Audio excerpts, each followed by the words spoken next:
Uno de ellos le dijo dos palabras a una mujer de 77 años en un estacionamiento: muévase.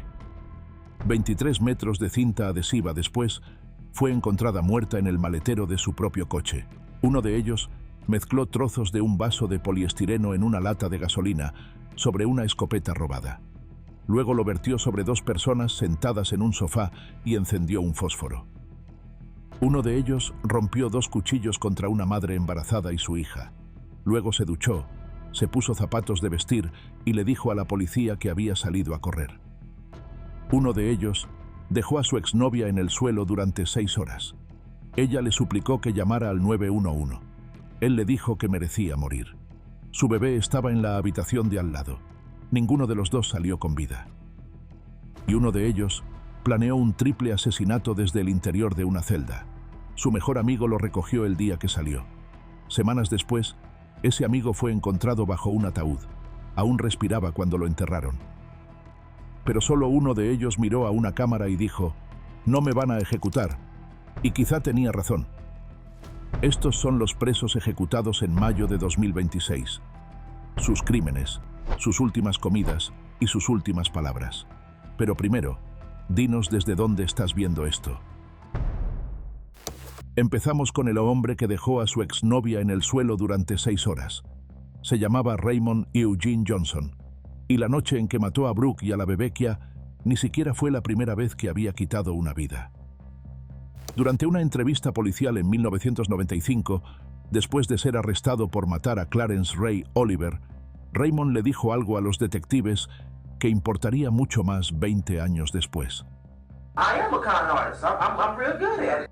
Los fiscales estatales guardaron esa grabación durante casi 20 años, y en 2026 la reprodujeron ante la Junta de Indultos y Libertad Condicional. Pero llegaremos a eso. Raymond fue a prisión en 1996.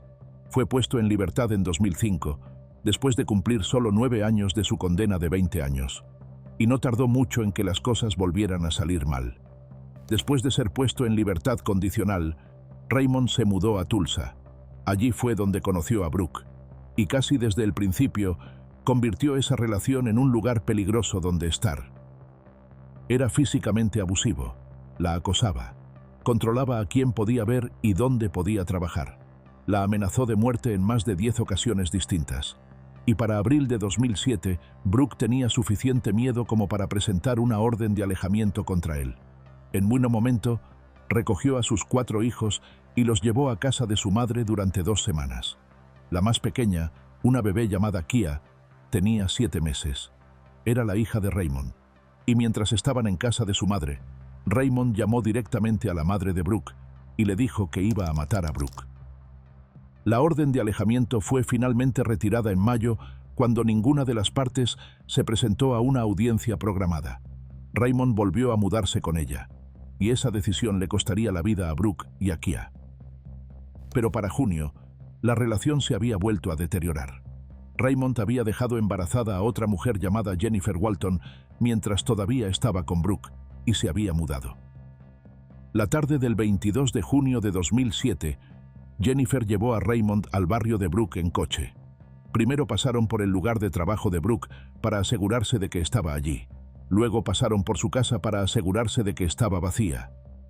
Jennifer dejó a Raymond en una calle lateral para que pudiera recoger algo de su ropa. Ella se fue. Se suponía que él debía llamar a alguien para que lo recogiera cuando terminara. Pero Raymond no estaba allí por su ropa. A eso de la 1 de la madrugada, llamó a Jennifer y le dijo que estaba sentado en un Denny's, esperando a que Brooke llegara a casa. Unas horas después, ella llegó. Y cuando entró a su casa y encontró a Raymond de pie allí, los dos tuvieron una discusión. Brooke lo empujó, lo insultó y agarró un cuchillo de la cocina. Raymond agarró un martillo de carpintero y le golpeó en la cabeza. Ella cayó al suelo y le pidió que llamara al 911, pero él no lo hizo. En cambio, la golpeó 5 veces más. Su cráneo quedó fracturado en múltiples lugares.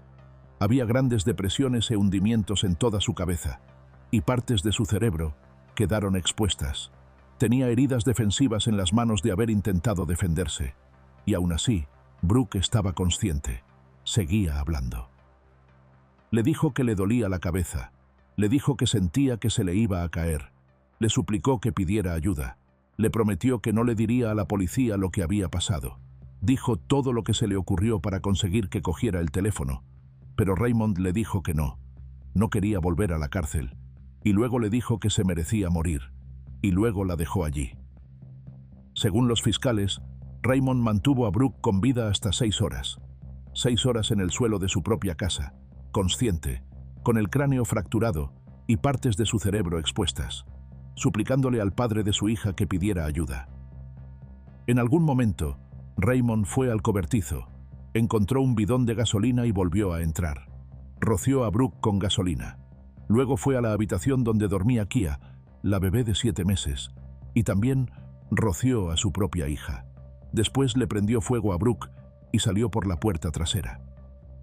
El incendio no fue reportado hasta las 11:11 de esa mañana, y cuando los bomberos entraron a la casa en East Newton Street, el interior estaba completamente negro de humo. Una vez que lo despejaron, encontraron a Kia en el suelo de la sala de estar.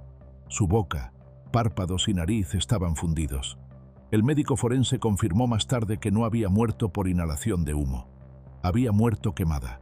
Su muerte había sido una de las formas más dolorosas en que un ser humano puede morir. En una habitación lateral, encontraron a Brooke parcialmente debajo de una litera. No tenía pulso y no respiraba. Los paramédicos le reanimaron el corazón de camino al centro médico Hillcrest, y fue entonces cuando notaron las masivas fracturas en todo su cráneo. Fue declarada muerta poco después de llegar al hospital. La causa de la muerte fue traumatismo craneal por objeto contundente e inhalación de humo. Tenía 24 años. Sus otros 3 hijos no estaban en la casa esa mañana. Estaban con sus padres, y Raymond ya se había ido. Después de salir por la puerta trasera, Raymond había usado el teléfono de Brooke para llamar a Jennifer.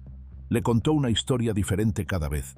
Primero que un amigo había disparado a Brooke. Luego que ese mismo amigo estaba pensando en quemar la casa. Le dijo que necesitaba salir de allí y le pidió que lo recogiera en la calle de atrás de la casa de Brooke. Cuando Jennifer llegó con el coche, Raymond caminó hacia ella desde la entrada de una casa vacía, cargando 2 bolsas de basura. Las puso en el maletero, se subió al asiento del pasajero y cerró la puerta. Olía a gasolina y había sangre en su ropa. Mientras se alejaban, Jennifer miró hacia atrás y vio las llamas saliendo por la ventana delantera de la casa de Brooke. Pero Raymond ya estaba cometiendo errores. Volvieron a casa de un amigo en Catosa, y una vez dentro, Raymond sacó cosas de las bolsas de basura, incluyendo dinero con sangre. Lo lavó y se duchó. Cuando Jennifer le preguntó qué había pasado, le contó una historia diferente una vez más. Esta vez dijo que un amigo había golpeado a Brooke con un martillo. Luego tiró su ropa en un contenedor de basura y se dio cuenta de que había dejado el teléfono de Brooke en algún lugar cerca de la casa, con sus huellas dactilares todavía en él. Volvió a buscarlo, pero la calle ya estaba llena de policías. Para esa tarde, la policía ya había localizado a Jennifer y la había llevado para interrogarla. Ella les contó todo. ¿Dónde estaba Raymond? ¿Qué ropa llevaba? ¿A dónde la había llevado a tirar su ropa? Basándose en lo que ella les dijo, los agentes establecieron vigilancia fuera de la casa en Catosa, y a eso de las 6 de esa tarde, vieron a Raymond salir por la puerta principal y empezar a caminar por la calle. Lo arrestaron por órdenes de arresto pendientes y lo llevaron a la comisaría de policía de Tulsa, donde renunció a sus derechos Miranda y se sentó con el detective Víctor Regalado. Allí lo admitió todo. Casi 2 años después, en junio de 2009, Raymond fue a juicio. Los fiscales solicitaron la pena de muerte y enumeraron 4 circunstancias agravantes: que Raymond tenía una condena previa por delito grave con violencia, que conscientemente creó un gran riesgo de muerte para más de una persona, que los asesinatos fueron especialmente atroces, crueles e inhumanos, y que había una probabilidad de que volviera a cometer actos violentos. Y la evidencia dejó muy poco margen para la duda.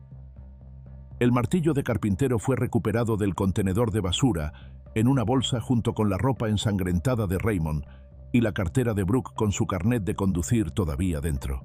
Se encontró un bidón de gasolina quemado en el jardín delantero. Los escombros carbonizados dieron positivo en gasolina. Se registraron 2 llamadas desde el teléfono de Brooke al número de Jennifer justo antes de que se reportara el incendio, y los investigadores encontraron sangre en la manija de la puerta del pasajero del coche de Jennifer. Y además de todo eso, estaba la propia confesión grabada de Raymond, dada voluntariamente a la policía pocas horas después de los asesinatos. En él, Raymond les dijo a los detectives que había golpeado a Brooke 5 veces con el martillo, pero los fiscales le dijeron al jurado que la cifra real estaba más cerca de 24 veces. Durante todo el juicio, Raymond insistió en que nunca tuvo la intención de matar a la bebequia, pero los fiscales presentaron al jurado pruebas que demostraban que él había vertido gasolina directamente sobre la bebé. El jurado declaró a Raymond culpable de todos los cargos. Todas las circunstancias agravantes quedaron probadas, y fue condenado a muerte por cada uno de los 2 asesinatos y a cadena perpetua por incendio provocado. Raymond no hizo ninguna declaración después del veredicto, pero la familia de las víctimas lo recibió con beneplácito. Durante los siguientes 16 años, Raymond estuvo en el corredor de la muerte mientras sus apelaciones avanzaban por los tribunales. Todas y cada una de ellas fueron denegadas, y la última fue rechazada por el Tribunal Supremo en 2019. 3 años después, el Tribunal de Apelaciones Penales de Oklahoma fijó fechas de ejecución para 25 reclusos del corredor de la muerte. Raymond era uno de ellos. Originalmente estaba programado para el 2 de mayo de 2024, pero el fiscal general Gentner Drummond solicitó más tiempo entre ejecuciones porque el proceso estaba pasando factura al personal del Departamento de Correccionales. Así que Raymond pudo vivir 2 años más, no por nuevas pruebas, no por un recurso legal, porque las personas cuyo trabajo era llevar a cabo su condena necesitaban un descanso. El 12 de febrero de 2026, justo después de que Oklahoma llevara a cabo la ejecución de Kendrick Simpson, el fiscal general presentó una nueva moción. Solicitó una fecha de ejecución para el 14 de mayo de 2026, y el tribunal la concedió. El 8 de abril de 2026, la Junta de Indultos y Libertad Condicional de Oklahoma celebró una audiencia de clemencia. Raymond compareció por video desde la Penitenciaría Estatal de Oklahoma en McAlester. Se dirigió a la Junta y se disculpó con la familia de Brooke. Dijo que en su momento había sido una persona de confianza en su círculo y que sabía lo que habían perdido. Dijo que su crimen no lo definía como persona, que definía un momento que lamentaba profundamente. Sus abogados presentaron declaraciones en vídeo de su hijo y su hija, quienes hablaron sobre el vínculo que habían mantenido con su padre desde la prisión. He's just very important to me. I love you. I love you, Daddy. Y mentores de la iglesia Manchester Church of the Brethren en Indiana describieron a un hombre que había cambiado. Su pastor apareció en vídeo y se dirigió directamente a la Junta. If you kill Raymond now, you're killing a completely different person than who he was. Su defensor público federal, Tom Heard, le dijo a la Junta que Raymond era una persona real rebosante de vida. Pero luego llegó el turno del Estado. Los fiscales reprodujeron grabaciones de vídeo del primer período de encarcelamiento de Raymond, de antes del doble asesinato. Le mostraron a la Junta exactamente quién había sido Raymond antes de salir, y luego reprodujeron la entrevista policial de 1995 en la que se había llamado a sí mismo un estafador, la misma grabación de 20 años atrás. La fiscal general adjunta Jennifer Crabb le dijo a la Junta que Raymond tenía el hábito de toda una vida de manipular a las mujeres. Dijo que sus argumentos a favor de la clemencia eran los mismos que escuchaban de todo el mundo: su religión, su cambio, su capacidad para ayudar a otros. Pero Crabb señaló algo que lo cortó todo de raíz. Dijo que Raymond había estado vinculado a la iglesia desde que era menor de edad. Incluso durante su primera condena en prisión, participaba activamente en la congregación. Encontró a Dios, salió y mató a una madre y a su bebé. Crabb también reveló que Raymond tenía información sobre 2 asesinatos sin resolver en el condado de Cleveland, pero se negó a dársela a la policía. ¿La razón? Lealtad a la pandilla. Dijo que el Estado no sabía exactamente cuánto tiempo había torturado Raymond a Brooke, pero sabían que ella había suplicado por su vida. Sabían que tanto ella como Kia seguían con vida cuando les prendió fuego. Y sabían que Brooke y Kia habían sido asesinadas de una manera diseñada para infligir el máximo sufrimiento. Le dijo a la Junta: «Este es un caso que clama por la pena de muerte». Y luego estaba Alyssa, la segunda hija de Brooke. No fue capaz de hablar. Un familiar leyó su declaración en su lugar. Dijo: «Yo nunca me merecí esto. Mis hermanas nunca se lo merecieron. Mi hermano nunca se lo mereció. Y mi madre nunca se lo mereció». Tenía 24 años, pero le dijo a la Junta que estaba sentada en esa sala como la niña de 5 años, que había sido el día en que asesinaron a su madre y a su hermanita. Habló sobre los cumpleaños perdidos, las graduaciones, las bodas, los embarazos, los nacimientos, todo lo que su madre nunca llegó a ver. La Junta votó por unanimidad para denegar la clemencia. 5-0. La noche antes de su ejecución, Raymond pidió una última comida que consistía en 12 piezas de pollo sin hueso, medio litro de mollejas, una porción de pepinillos fritos, 4 sobres de salsa picante y 4 sobres de aderezo ranch. La mañana del 14 de mayo de 2026, Raymond Eugene Johnson fue trasladado desde su celda de detención a la cámara de ejecución en la Penitenciaría Estatal de Oklahoma, en McAlester. Fue sujetado a la camilla y se le insertó una vía intravenosa en el brazo. A las 10 de la mañana, los funcionarios de la prisión comenzaron a administrar la inyección letal de 3 fármacos. Estaba atado a la camilla y cuando le preguntaron si tenía unas últimas palabras, miró hacia los testigos y dijo: «A Brooke, a Kia y a su familia, quiero disculparme por mis acciones y el dolor que les causé. Espero que la gente pueda decir sus nombres sin que el mío esté ligado a ellos. Les hice daño. Algún día, espero que puedan perdonarme». Su asesor espiritual, Kurt Borgman, comenzó entonces a leer las escrituras. Mientras hablaba, una sola lágrima cayó del ojo izquierdo de Raymond. Los funcionarios de la prisión comenzaron a administrar la inyección de 3 fármacos a las 10 de la mañana. Un médico lo declaró inconsciente unos 6 minutos después. Raymond fue declarado muerto a 10 y 12 de la mañana. Raymond Eugene Johnson tenía 52 años. Esa misma noche, mientras Oklahoma procesaba la muerte de Raymond, Texas se preparaba para su propia ejecución. Y esta haría historia. 23 pies de cinta adhesiva. Eso es lo que estaba enrollado alrededor de la cara de una mujer de 77 años dentro del maletero de su propio coche.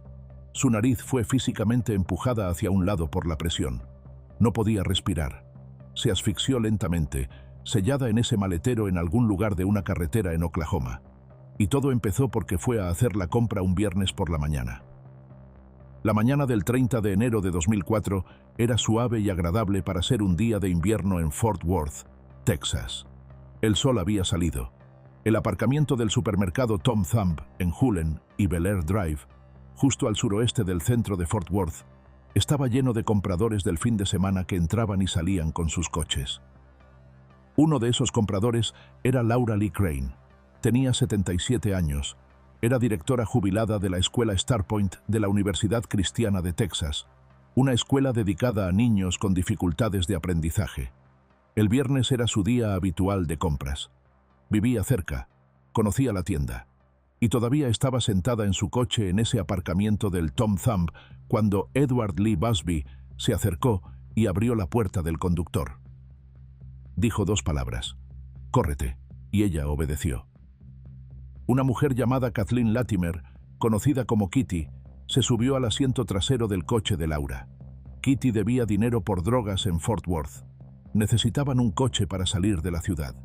Y cuando Edward vio a Laura sentada sola en ese aparcamiento del supermercado, tomó su decisión.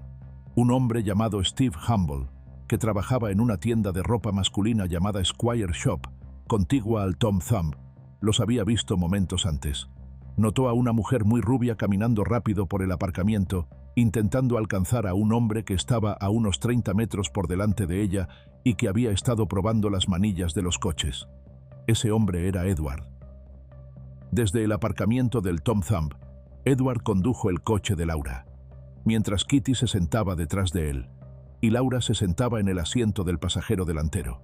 Y según todos los testimonios, Laura estaba tranquila.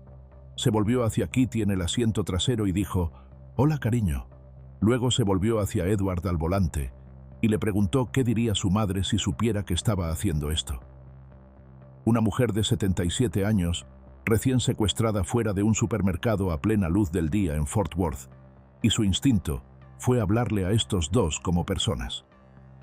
Se detuvieron en una gasolinera y usaron la tarjeta de cajero automático de Laura para sacar dinero. Luego Edward condujo el coche de Laura hasta la parte trasera de una casa vacía cerca de Airport Freeway y Beach Street en Fort Worth.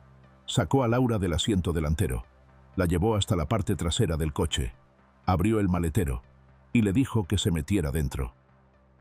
Condujeron hacia el norte por la Interestatal 35 a través de Texas hacia Oklahoma. Se detuvieron en tiendas a lo largo de la carretera. En uno de ellas, Kitty entró y compró un rollo de cinta adhesiva del estante. Edward seguía tocando el claxon en el aparcamiento para que se diera prisa. Se registraron en una habitación de motel a lo largo de la carretera. Condujeron buscando crack. Y en algún momento durante esas 36 a 48 horas, con Laura todavía encerrada dentro del maletero de su propio coche, Edward enrolló esa cinta adhesiva alrededor de su cara, capa tras capa, sobre su nariz, sobre su boca, sobre todo. El médico forense de Oklahoma testificaría más tarde que aproximadamente 23 pies de cinta adhesiva habían sido aplicados a la cara de Laura con suficiente fuerza como para desplazar físicamente su nariz de su posición natural.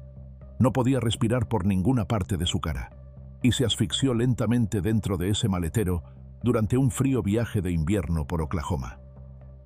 Después de que Edward y Kitty descubrieran que Laura había muerto en el maletero, colocaron su cuerpo, envuelto en una sábana de motel, por un terraplén junto a un camino de servicio de la Interestatal 35 cerca de Davis, Oklahoma, justo al norte de la frontera con Texas, y siguieron conduciendo hacia el norte en el coche de Laura. 2 días después del secuestro, el 1 de febrero de 2004, un agente de policía de Oklahoma City detuvo a Edward por múltiples infracciones de tráfico. Edward seguía al volante del coche de Laura Crane. Fue arrestado en el acto en Oklahoma City. Durante los siguientes días en las salas de interrogatorio de la policía, Edward dio declaración tras declaración al FBI, a la policía de Oklahoma y a los detectives de homicidios de Fort Worth. Su primera versión fue que él y Kitty habían obtenido el coche de un hombre llamado J.D. en Fort Worth y que el cuerpo de Laura ya estaba en el maletero. Afirmó que simplemente lo habían abandonado a lo largo de la interestatal. Pero esa historia se desmoronó bajo el interrogatorio. El 3 de febrero, Edward llevó él mismo a los investigadores hasta el cuerpo de Laura. De pie en ese terraplén junto al camino de servicio cerca de Davis, Oklahoma, dio una declaración grabada y abandonó por completo la historia de Jedecki. Admitió que él y Kitty habían secuestrado a Laura en ese aparcamiento del Tom Thumb, la habían robado y la habían matado. Pero Edward señaló con el dedo a Kitty. Les dijo a los investigadores que Kitty había sido la mente de toda la operación, que él había estado siguiendo su liderazgo todo el tiempo, que ella le había dicho que le vendara la cabeza a Laura con cinta. Dijo varias veces que no había tenido intención de matarla. Dijo que había rezado con Laura antes de que ocurriera. Kitty le contó a los detectives de Fort Worth una historia completamente diferente. Dijo que Edward era quien llevaba el control desde el momento en que entraron en ese aparcamiento del Tom Thumb, que él había dirigido todo, que cuando le preguntó qué estaba haciendo probando las manillas de los coches, le dijo que se callara. Y la evidencia física del laboratorio forense lo cerró todo. Solo las huellas dactilares de Edward fueron encontradas en la cinta adhesiva recuperada de la cara de Laura. No las de Kitty, las suyas.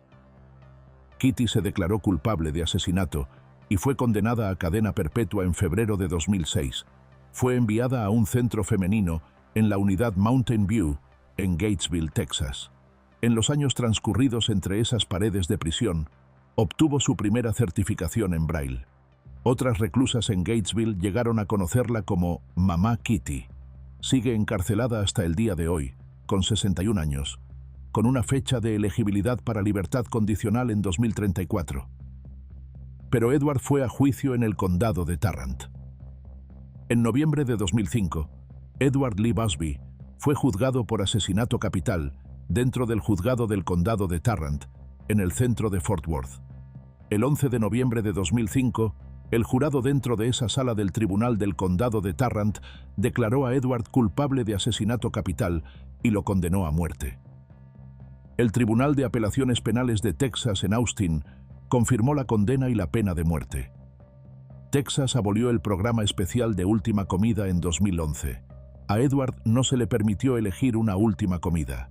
El día de su ejecución en la unidad Huntsville, comió lo que se sirvió a la población general esa noche.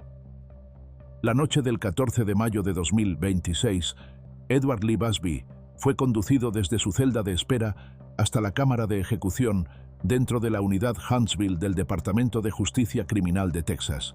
Fue sujetado a la camilla. Cuando el alcaide le preguntó si tenía alguna declaración final, Edward se dirigió directamente a los familiares de Laura, que observaban a través de la ventana de la sala de testigos. «Señor, señora, lo siento muchísimo. Les pido por favor que no me odien y que encuentren en su corazón la manera de perdonarme por el papel que jugué en lo que le ocurrió a ella. La señora Crane era una mujer encantadora. Nunca quise que le pasara nada malo. Dijo que ojalá pudiera deshacer todo. Dijo que no tenía ningún derecho a subirse a ese coche.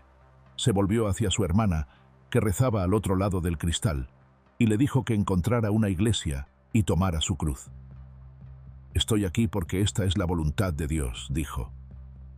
Los funcionarios de la prisión comenzaron a administrar la dosis letal del sedante pentobarbital.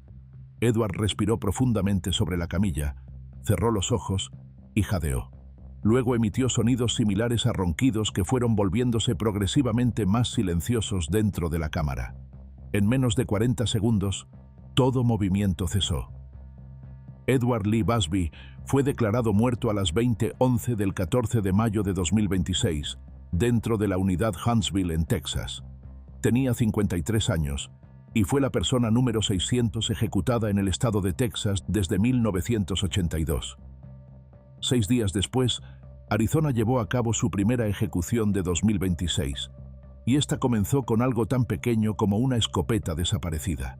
Pero quédate en este video, porque después de este caso, llegamos a un hombre que escribió cartas desde prisión describiendo un plan maestro, y luego enterró a 3 personas vivas bajo un ataúd en un cementerio de Memphis.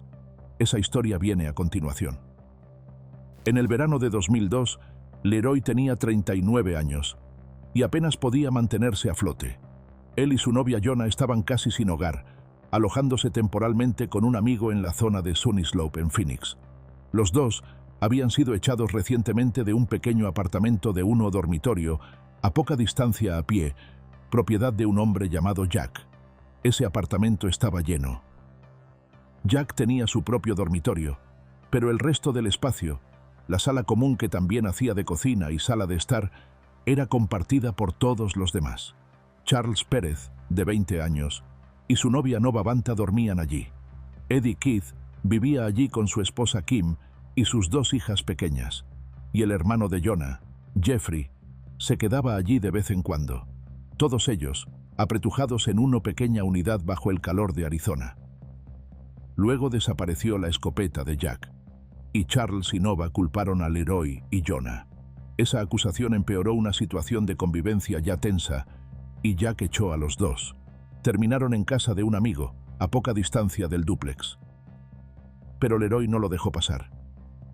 La noche del 12 de julio, Leroy, Jonah, su amigo y un hombre llamado Justin Johnson pasaron la noche en la casa fumando marihuana que habían comprado a Charles ese mismo día. Pasaron las horas, y a eso de las 3:30 de la madrugada, mientras el resto del vecindario dormía, Leroy se levantó y caminó hasta el dúplex de Jack. Afuera se encontró con Eddie Keith, y lo que ocurrió a continuación no fue el acto de alguien cegado por la ira. Leroy le dijo a Eddie que sacara a su esposa y a sus hijas del apartamento. Dijo que iba a darle una lección a Charles y a Jack, que nadie se salía con la suya hablando mal de él y de Jonah. Eddie le suplicó que no lo hiciera. Leroy aceptó perdonar a Jack, pero le dijo a Eddie que para Charles ya era demasiado tarde. Luego le advirtió que era la única persona que sabía de esto, y que si alguien decía algo, Leroy sabría quién había hablado. Y luego miró a Eddie y le dijo que tenía unas niñas muy bonitas. Eddie agarró a su esposa y a sus hijas y salió corriendo. El hermano de Jonah, Jeffrey, dejó entrar a Leroy en el apartamento. Dentro, Charles y su novia estaban sentados juntos en un sofá cerca de la puerta de entrada. Leroy los miró y le dijo a Charles que no debería hablar mal de la gente a sus espaldas. Pero ninguno de los dos tuvo oportunidad de responder. Leroy vertió gasolina sobre los dos y lanzó una cerilla encendida, pero no era gasolina ordinaria. Antes de caminar hasta ese apartamento, Leroy había mezclado trozos de un vaso de poliestireno en el combustible. Creía que crearía una sustancia espesa y pastosa que se adheriría a la piel y sería más difícil de apagar. Lo había pensado, se había preparado para ello, y ahora Charles y Nova estaban cubiertos de esa mezcla. Quedaron envueltos en llamas casi al instante. Ambos salieron corriendo del apartamento entre gritos. El fuego arrasó el dúplex y se extendió a la unidad contigua. Jack y Jeffrey escaparon por un lado, y una mujer llamada Mary Neer escapó por el otro. Los primeros respondientes trasladaron a Charles y Nova al hospital. Ambos tenían quemaduras de tercer grado que cubrían más del 75% de sus cuerpos. Charles Pérez murió al día siguiente. Tenía 20 años. Después del incendio, Leroy volvió caminando a casa de su amigo, y en algún momento de esa noche llamó a la casa y le hizo a Jonah una sola pregunta: si olía a carne quemada. Luego le preguntó a Justin Johnson, que estaba con él esa noche, si iba a hablar. Testificó que alguien en esa casa, ya fuera Leroy o Jonah, lo amenazó con hacerle daño si decía algo a alguien. Pero Nova Banta sobrevivió, y mientras aún estaba en el hospital, apenas viva, con quemaduras en 3/4 partes de su cuerpo, le dijo a su enfermera el nombre del hombre que le había prendido fuego: Leroy Dean McGill. La investigación avanzó rápidamente después de eso. Para marzo de 2003, Leroy había sido acusado de asesinato en primer grado por lo que le hizo a Charles, intento de asesinato por lo que le hizo a Nova, y cargos de incendio provocado y puesta en peligro por todas las demás personas que habían estado dentro o cerca de ese edificio cuando comenzó el incendio. Luego la fiscalía introdujo uno detalle más. Mientras Leroy estaba en la cárcel esperando el juicio, había intentado hacer matar a un testigo en su contra, y eso dejó el veredicto sellado. El jurado dictaminó la pena de muerte. Leroy Dean McGill estuvo en el corredor de la muerte durante los siguientes 21 años. Se presentó cada apelación. Cada apelación fue denegada. Y en marzo de 2026, Arizona programó su ejecución para el 20 de mayo. La noche antes de su ejecución, a Leroy le sirvieron su última comida.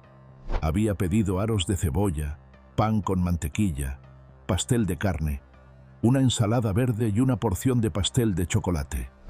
A la mañana siguiente, a las 10:01, fue llevado a la cámara de ejecución. Vestía de blanco. A las 10:04, se abrió la cortina de la sala de testigos. Un asesor espiritual estaba con él. Antes de que comenzara el procedimiento, a Leroy se le dio la oportunidad de hacer una última declaración. Miró alrededor de la sala y dijo: «Solo quiero agradecer a todos por ser tan amables y comprensivos». Y luego dijo: «Me voy a casa pronto». Esas fueron sus últimas palabras. A las 10:14 se administraron los fármacos. Leroy no mostró resistencia. Dio algunas respiraciones profundas y emitió breves sonidos como ronquidos, y luego se quedó inmóvil. Leroy Dean McGill fue declarado muerto a las 10:26 de la mañana. Tenía 63 años. Al día siguiente, Florida llevó a cabo su propia ejecución, y esta comenzó con una discusión por un lugar donde quedarse. El 21 de mayo de 2026, después de pasar 20 años en el corredor de la muerte, Richard Knight fue ejecutado mediante inyección letal en la prisión estatal de Florida. Pero, ¿la razón por la que terminó en el corredor de la muerte? La novia de su primo le pidió que se fuera de su apartamento. Le dijo que podía irse por la mañana. En cambio, Richard salió a dar un paseo. Luego volvió, y antes de que terminara la noche, Una madre y su hija de 4 años estaban muertas en el suelo de su propio apartamento. La madre estaba embarazada de 6 semanas de su segundo hijo. Esto es lo que ocurrió. En el verano de 2000, Richard Knight vivía en un apartamento del condado de Broward con su primo Hans Mullings, la novia de Hans, Odessia Stephens, y la hija de 4 años de Odessia, Janesia. Era un apartamento pequeño, y Richard había abusado de su bienvenida. Hans y Odessia le habían pedido que se fuera en múltiples ocasiones, pero cada vez se quedaba. La noche del 27 de junio, Hans estaba en el trabajo. Habló con Odessia alrededor de las 9, y ella le dijo que se iba a dormir. Hans salió de su oficina para hacer algunos recados, y así de repente, Richard se quedó solo dentro del apartamento con Odessia y su hija.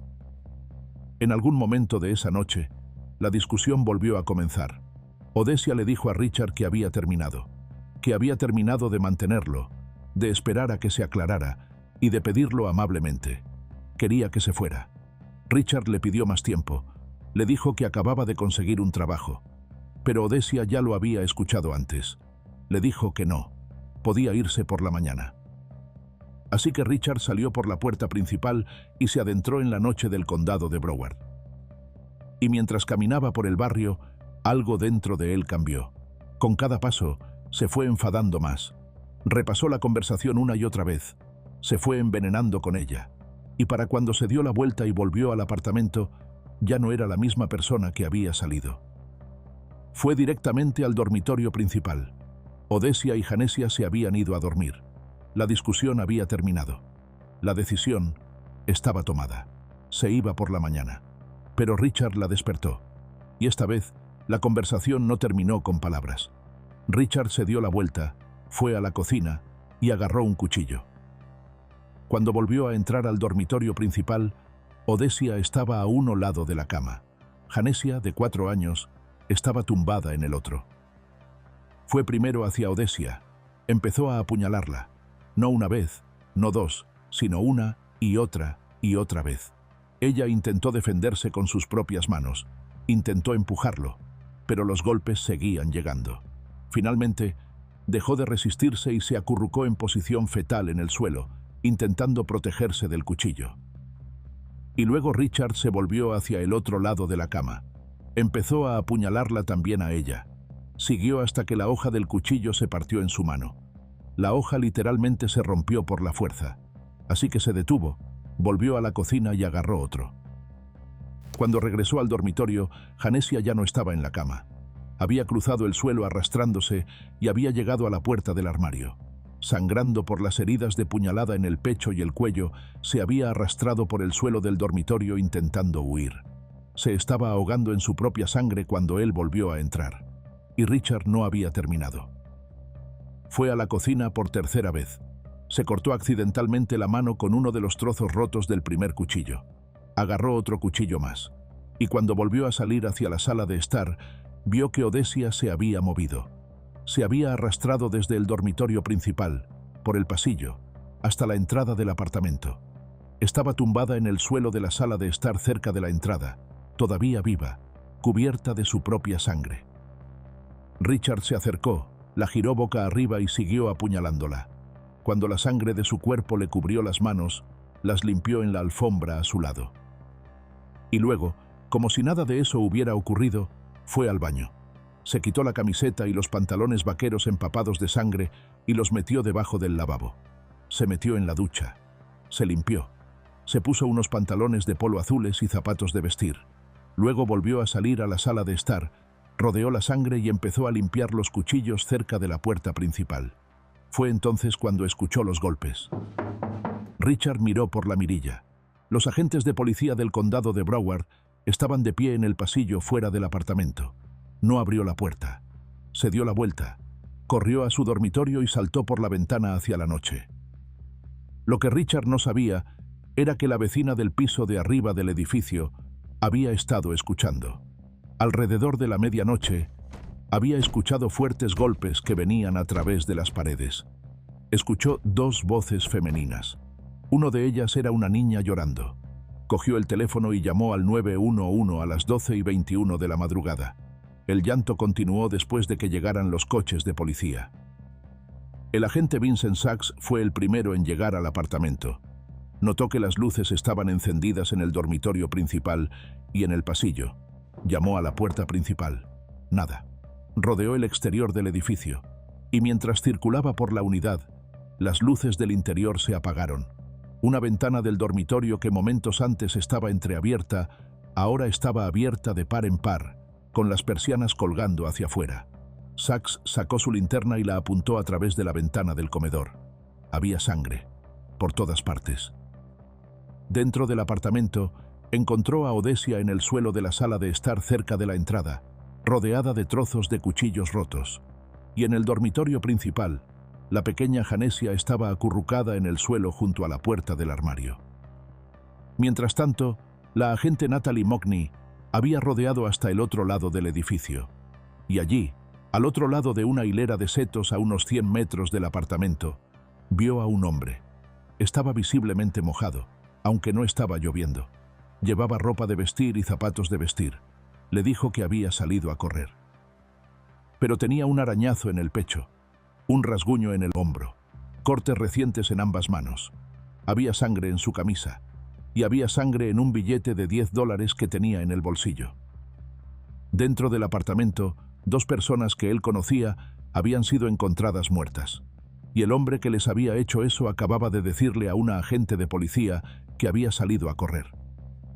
El caso contra Richard Knight tardó 6 años en llegar a juicio, pero la historia de quién era se remonta más atrás que aquella noche en el condado de Broward.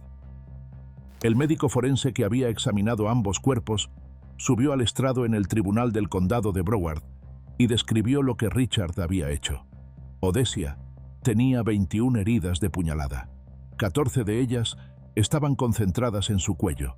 Tenía 24 heridas adicionales de punción y rasguños por todo el cuerpo. Había hematomas alrededor de su garganta que parecían ser de un cinturón o una cuerda, y tenía profundas heridas defensivas en ambas manos donde había agarrado la hoja intentando detenerla. Odessia estaba embarazada de 6 semanas en el momento del ataque. Y eso no era todo. El médico forense estimó que Odessia había estado consciente durante 10 a 15 minutos después de que comenzara el ataque en el dormitorio principal. Había estado despierta y consciente durante el apuñalamiento. Había intentado defenderse. Había intentado huir. Había llegado arrastrándose desde el dormitorio hasta la sala de estar. Y allí había sido encontrada y atacada de nuevo. 10 a 15 minutos. Así de largo luchó Odessia Stephens por su vida en el suelo de su propio apartamento, mientras su hija yacía sangrando en el dormitorio detrás de ella. Janesia tenía 4 heridas de puñalada en la parte superior del pecho y el cuello. Tenía heridas defensivas en sus pequeñas manos, donde había intentado bloquear el cuchillo. Había hematomas en sus brazos de haber sido agarrada y hematomas en su cuello compatibles con estrangulamiento manual. El jurado declaró a Richard culpable en ambos cargos de asesinato en primer grado. En la fase de penalización, cada uno de los miembros del jurado votó a favor de la muerte. El juez estuvo de acuerdo. Por el asesinato de Odessia, el tribunal encontró 2 circunstancias agravantes. Richard había sido condenado por otro delito capital violento, y el asesinato fue especialmente atroz, cruel e inhumano. Por el de Janesia, el tribunal añadió una tercera. La víctima tenía menos de 12 años. Richard Knight fue condenado a muerte en marzo de 2007.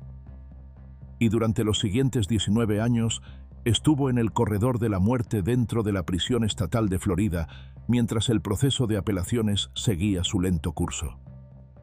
El Tribunal Supremo de Florida en Tallahassee confirmó todo en 2011. Sus mociones de postconvicción fueron denegadas en 2017. Los tribunales federales dijeron que no en 2019. El Tribunal Supremo de los Estados Unidos en Washington se negó a admitir el caso. Ha llegado el momento de que se cumpla la pena de muerte de Knight, escribió el Estado. El 23 de abril de 2026, el día después de que Chadwick Willacy fuera ejecutado en la prisión estatal de Florida en Starke, el gobernador Ron DeSantis firmó la orden de ejecución de Richard Knight. Fue su 8ª orden de ejecución de 2026. Richard se despertó a las 4:40 de la mañana el día de su ejecución. Se mostró cooperativo durante todo el día. Se le permitió solicitar una última comida especial, pero la rechazó. No se reunió con ningún visitante, no pidió un asesor espiritual y nadie fue a verlo. O quizá nadie quiso hacerlo. Más tarde esa noche, lo llevaron a la cámara de ejecución en la prisión estatal de Florida. A las 6 de la tarde, se abrió la cortina de la sala de testigos. Richard ya estaba atado a la camilla, con los brazos extendidos y una vía en el brazo. El director le preguntó si quería decir unas últimas palabras. Richard miró hacia arriba y dijo: «Quiero dar gracias a Yahvé, el Altísimo». Yahvé es el nombre hebreo de Dios. Esas fueron sus últimas palabras. No mencionó a Odesia, no mencionó a Janesia y no pidió perdón. El proceso comenzó justo después. Richard cerró los ojos y casi no se movió mientras los fármacos entraban en su cuerpo. Unos 10 minutos después, llamaron a un médico. Fue declarado muerto a las 6:13 de la tarde. Richard Knight tenía 47 años. Ese mismo día, Tennessee tenía programada una ejecución que llevaba 30 años gestándose. Y este podría ser el caso más perturbador de todo el video. Todo comenzó con 2 cartas, escritas desde el interior de una celda. Tony Foncarroders llevaba más de 30 años en el corredor de la muerte. Pero para entender cómo terminó en esa camilla y qué ocurrió cuando llegó allí, tenemos que retroceder a 1993, a una celda de prisión y a 2 cartas que lo explicaban todo. Desde el interior del centro de recepción Mark Luttrell en Memphis, Tony envió 2 cartas a un hombre llamado Jimmy Lee Mays. Llamó a su plan una apuesta segura. Escribió que todo lo que hiciera a partir de ese momento sería, en sus palabras, bien organizado y extremadamente violento. Y luego salió, e hizo exactamente lo que dijo que haría. Mientras todavía estaba encarcelado, Tony fue asignado a un grupo de trabajo en el cementerio de veteranos del oeste de Tennessee. Un día, mientras ayudaba a bajar un cuerpo a la tierra, se volvió hacia un compañero recluso y dijo: «Esa sería una buena manera, ya sabes, de enterrar a alguien si vas a matarlo. Si no tienes el cuerpo, no tienes caso». Y no era solo un pensamiento. Ya tenía elegido un objetivo. Su nombre era Marcelo Sanderson, pero todos en el barrio lo llamaban Celo. Celo tenía 21 años y estaba metido en el negocio de las drogas. Llevaba joyas caras, cargaba grandes cantidades de dinero en efectivo y tenía aún más dinero guardado dentro de la casa de su madre Deloa. Pero lo que más le importaba a Tony no era el dinero ni las drogas, era la confianza, porque Celo consideraba a Tony un amigo de verdad, el tipo de amigo que cruza la ciudad para recogerte de la cárcel el día que sales. Y eso fue exactamente lo que hizo Celo. El 15 de noviembre de 1993, Tony salió del centro de recepción Mark Luttrell como hombre libre. Y Celo era el uno que lo esperaba. Condujeron juntos hasta la casa de uno de los socios de Celo, donde Celo y 2 de sus asociados le dieron a Tony $200 en efectivo. Un regalo de bienvenida. Tony sonrió, tomó el dinero y no dijo nada sobre lo que había planeado para todos ellos. Un compañero recluso que había escuchado los planes de Tony fue puesto en libertad el mes siguiente, e hizo algo que debería haberlo cambiado todo. Fue directamente a Celo y se lo contó. Lo explicó todo. Lo que Tony y su cómplice James Montgomery habían estado diciendo entre rejas. El plan para robarle. El plan para esconder el cuerpo. Le dijo a Celo que su amigo iba a matarlo, pero Celo no se lo creyó. No podía. Tony era su colega. Tony no haría eso, y así Celo no hizo nada. Unas semanas después, Tony iba conduciendo por Memphis cuando se topó con un tiroteo desde un coche que acababa de ocurrir. Uno de los asociados de Celo había sido herido y estaba en el hospital. El hermano de James se encontraba casualmente en la escena y se subió al coche con Tony. Y allí mismo en el asiento trasero, sin vacilar, Tony le dijo que sería el momento perfecto para secuestrar a Celo. Dijo que ocurriría una vez que James saliera. Y en Nochevieja, se vio a Tony cargando 3 recipientes de anticongelante llenos de gasolina en un coche. Se estaba preparando. James fue puesto en libertad el 11 de enero de 1994 y no volvió al barrio con discreción. Lo tomó por asalto. Fue directamente al socio de Celo y le dijo: «Este era mi barrio antes de que me fuera, y ahora he vuelto, y sigue siendo mi barrio».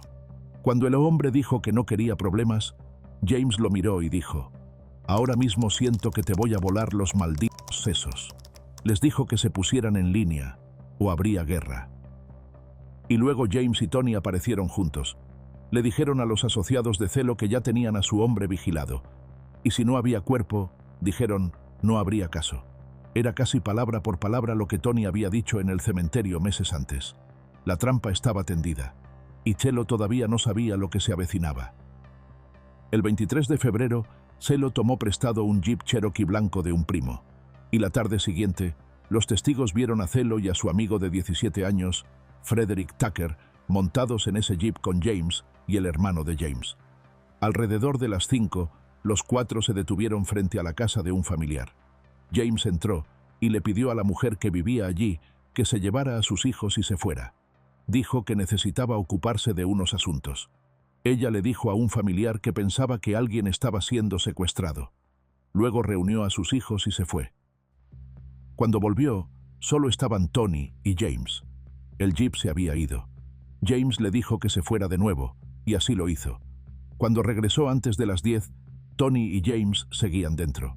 Y más tarde esa noche, bajó las escaleras y los vio a los cuatro, Tony, James, Celo y Frederick, salir juntos hacia el Jeep. Más tarde le dijo a la policía que Celo y Frederick tenían las manos atadas a la espalda cuando salieron por esa puerta. Esa misma noche, alrededor de las 8, la madre de Celo, Deloa, había estado cenando en casa. Una compañera de trabajo a la que había llevado en coche antes fue la última persona que la vio con vida. Cuando su sobrina llegó alrededor de las 9, Deloa se había ido, pero todo lo que poseía seguía allí: su bolso, su coche, sus llaves y su cena, todavía en la mesa, a medio comer. La habían arrancado de en medio de su comida y nunca regresó. Más tarde esa noche, el hermano de James llamó a un amigo y le dijo que habían agarrado a Celo y a los demás. Dijo que habían tomado $200,000 y que alguien tenía que matar a esa gente. Le pidió al amigo que lo llevara al cementerio. El amigo dijo que no, pero le prestó su coche. A la mañana siguiente, ese coche volvió cubierto de barro.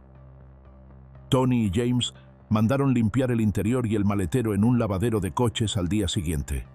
El Jeep prestado de Celo fue encontrado ardiendo en Mississippi en las primeras horas del 25 de febrero, prendido con la gasolina que Tony había preparado en Nochevieja. Cuando el primo de Celo se enteró del Jeep, llamó a la casa de Deloa. Su sobrina respondió y se dio cuenta por primera vez de que ni su tía ni su primo habían vuelto a casa. Presentó un informe de personas desaparecidas y luego pasó una semana sin respuestas. Entonces, el 3 de marzo de 1994, el hermano de James llevó a un detective de la policía de Memphis hasta una tumba en el cementerio Rose Hill, en el Boulevard Elvis Presley. Una mujer llamada Dorothy Daniels había sido enterrada allí el 25 de febrero, en una parcela a solo 6 tumbas de donde estaba enterrado otro familiar. Los investigadores desenterraron el ataúd de Dorothy, y debajo de él, bajo varios centímetros de tierra y una sola tabla de madera contrachapada, encontraron a los 3, Celo, Frederick y Deloa. Las manos de los 3 estaban atadas a la espalda. Los pies de Frederick también estaban atados, y su cuello mostraba moretones de una ligadura. Deloa estaba tumbada en el fondo de la tumba. Los 2 hombres estaban encima de ella. El médico forense testificó en el juicio sobre lo que cada uno de ellos sufrió. Celo había recibido 3 disparos. Uno de las heridas le había seccionado la médula espinal, dejándolo paralizado de cuello para abajo, pero seguía consciente. La bala había desgarrado su tráquea y la sangre llenaba sus vías respiratorias y pulmones.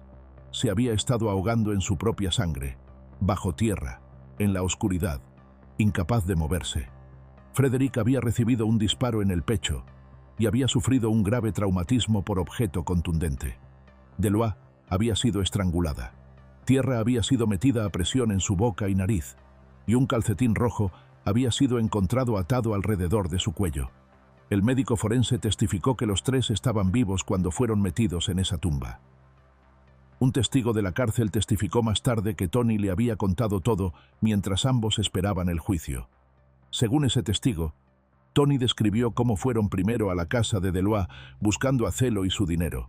Cuando Celo no estaba, le dijeron a Delois que llamara a su hijo y le dijera que volviera a casa, que algo importante había ocurrido, y así lo hizo. Cuando Celo llegó, los forzaron a los tres a subir al jeep a punta de pistola. Condujeron hasta Mississippi, dispararon a Celo y a Frederick y quemaron el jeep. Luego llevaron a los tres de vuelta a Memphis en un coche robado y los llevaron al cementerio. Y según ese mismo testigo, cuando bajaron a Celo y a Frederick a la tumba, Delois empezó a gritar. Uno de ellos le dijo que se callara o moriría como su hijo, y luego la empujaron dentro. El caso llegó a juicio en abril de 1996. Fue a diferencia de casi cualquier caso capital en la historia moderna de los Estados Unidos. Tony había pasado por 6 abogados antes de que comenzaran los procedimientos. No solo los había despedido, los había amenazado. Múltiples abogados recibieron amenazas de muerte. La familia de un abogado vivió con miedo por su causa. El juez que presidía, Joseph Daly, había intentado repetidamente mantener a los abogados en su lugar, pero Tony había alejado a todos y cada uno de ellos. Y así el juez tomó una decisión que seguiría a este caso durante las siguientes 3 décadas. Ordenó a Tony que se representara a sí mismo.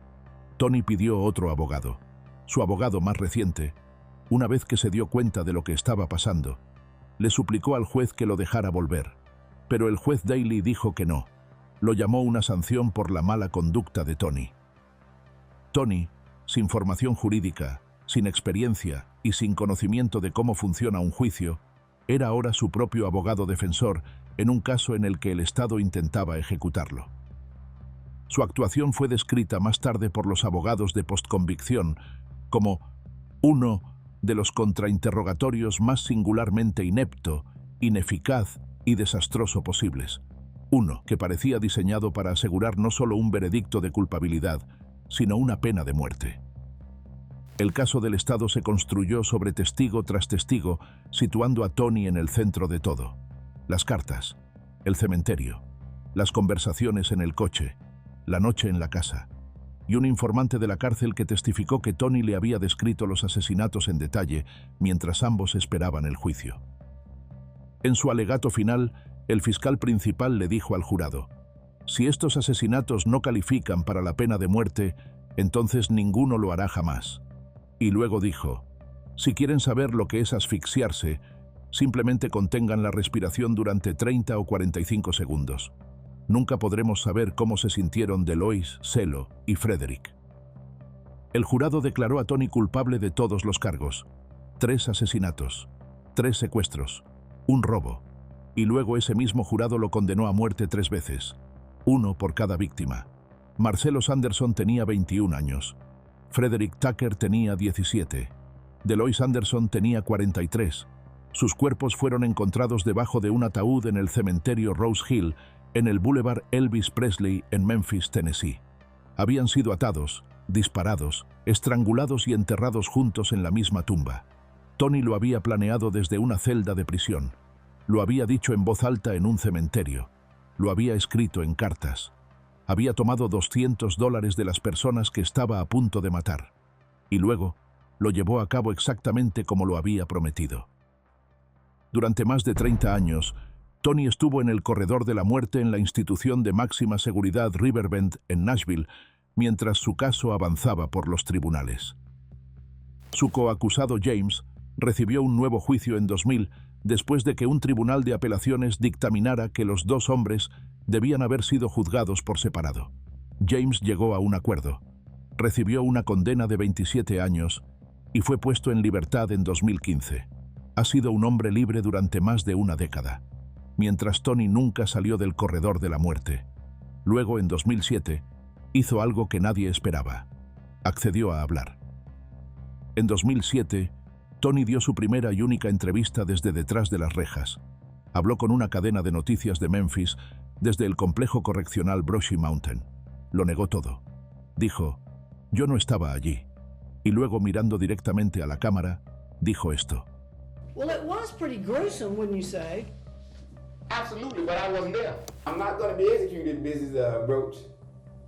And I'm smiling, I'm happy, because I'm going to be exonerated. Su propio abogado en ese momento llamó a Tony, con diferencia el acusado más inteligente que he representado jamás.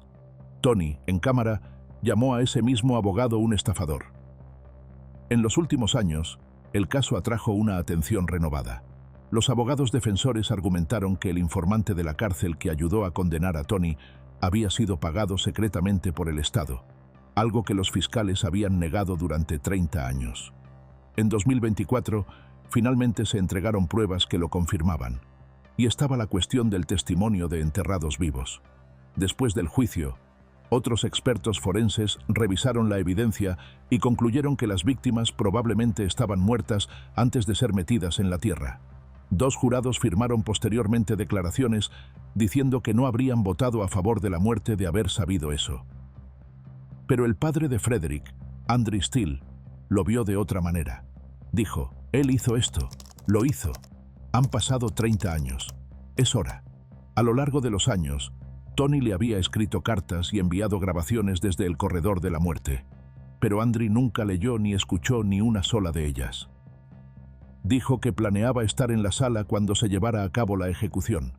Dijo, le perdono por matar a mi hijo, y que Dios tenga misericordia de su alma. Es hora de que vayas a encontrarte con tu Creador. Es hora. La mañana del 21 de mayo de 2026, Tony Carruthers fue escoltado a la cámara de ejecución en Riverbend. Los medios fueron admitidos a las 9:45 de la mañana. La ejecución estaba programada para las 10. Pero a las 10 no pasó nada. Los ejecutores no podían encontrar una vena. Intentaron en un sitio, luego en otro, y luego en otro más. Cuando las vías intravenosas estándar fallaron, intentaron una línea central, un tubo largo insertado en una vena grande en el centro del pecho. Eso también falló. Durante casi 2 horas, Tony Carruthers permaneció en esa camilla mientras los funcionarios intentaban encontrar una forma de matarlo. Su abogado dijo que estaba sufriendo, que había mucha sangre, y aún así, no podían insertar la aguja. A las 11:52 de la mañana, retiraron las vías intravenosas. Un testigo escuchó a un funcionario decir que la ejecución no continuaría por el momento. Los abogados de Tony presentaron de inmediato una moción de emergencia ante el Tribunal Supremo de Tennessee. Andrew Steele, padre de Frederick Tucker, que planeaba estar en esa sala y que había dicho, ya es hora de que vayas a encontrarte con tu Creador, observó durante casi 2 horas cómo lo intentaban y fallaban. Tony Carruthers sigue con vida en el corredor de la muerte. Se le ha concedido un aplazamiento de 1 año. En 2007, miró a una cámara y dijo 6 palabras. No me van a ejecutar. Hasta ahora ha tenido razón. Esto concluye todas las ejecuciones de mayo de 2026. Suscríbete para ver más casos como estos y dinos en los comentarios cuál sigue dándote vueltas en la cabeza.